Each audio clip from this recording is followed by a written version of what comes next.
pensamento teológico hoje pode ser considerado pobre em suas bases em comparação com o escolástico? Bom, é uma pergunta que não cabe uma resposta ou sim ou não, porque quando a gente parte para os estudos de filosofia e teologia, percebemos que o processo de construção do pensamento filosófico e teológico, ele se dá por rupturas, mas também por continuidades, né? Por progressos. Então, por exemplo, hipoteticamente, seria difícil pensar numa teologia genuinamente contemporânea, sem influências, tanto da Idade Moderna, tanto da Idade Média e tanto do período antigo, até mesmo da tradição judaica, do Antigo Testamento e da tradição do Novo Testamento. Por quê? O que nós temos hoje é resultado de um processo de sínteses e antíteses ao longo da história do pensamento, né? Quem gosta de pensar essa ideia do desenvolvimento científico, seja ele filosófico ou teológico, é um historiador chamado Crombie. Não é aquela banda Crombie, mas é um historiador que faz uma bela história da ciência.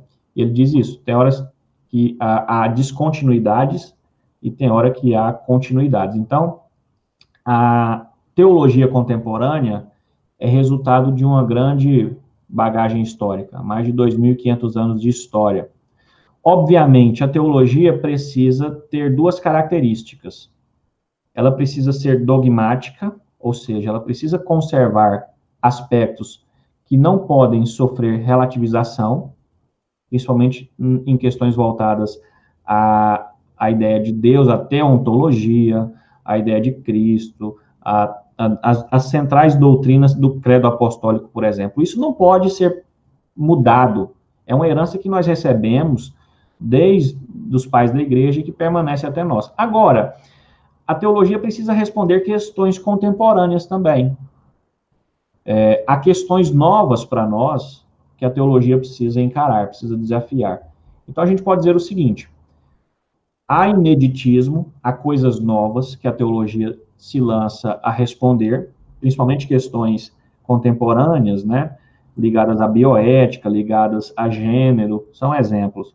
Mas a gente faz isso sempre a partir de um porto seguro, de uma fundamentação dogmática. A gente pode chamar isso de credo apostólico ou dos principais postulados da teologia dogmática da história, né? Então, em resumo, Daniel e os demais, o pensamento teológico de hoje, ele,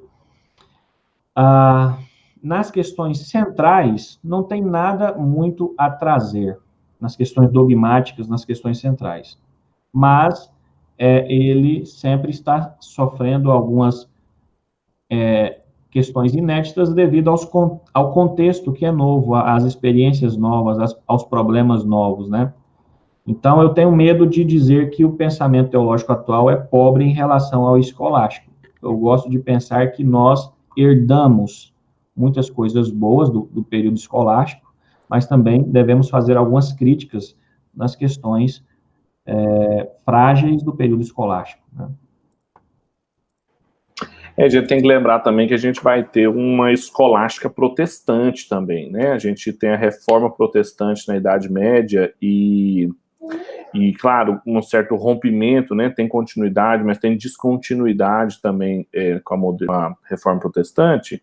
Mas 2, 3 gerações depois, séculos, então, 17, 18, a gente tem a escolástica protestante, que foi depois respondida pelo iluminismo, pelo idealismo alemão, e é nesse contexto também que se insere uma continuidade e, de certa maneira, essa metodologia que o Pedro mencionou anteriormente, escolástica, né?